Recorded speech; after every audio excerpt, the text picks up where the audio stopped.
পশ্চিম কাৰ্বি আংলং জিলাৰ হামৰেনত ৭২ সংখ্যক গণৰাজ্য দিৱসৰ অনুষ্ঠানত কাৰ্বি জনগোষ্ঠীয় পৰম্পৰাৰ এক বিৰল কাৰ্যসূচী প্ৰতিফলিত হয়।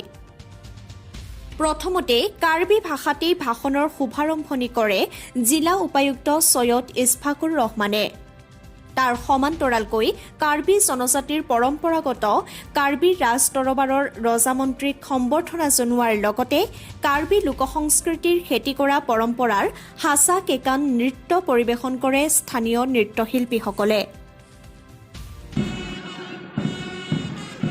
Women Police, the first contingent.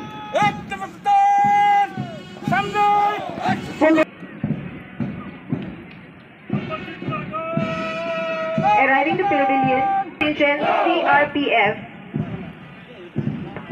Like a CRPF Jawans.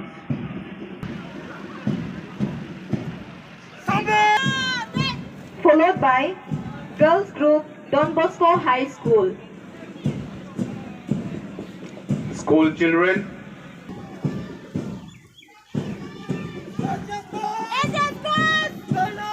Followed by the Hamran Girls High School.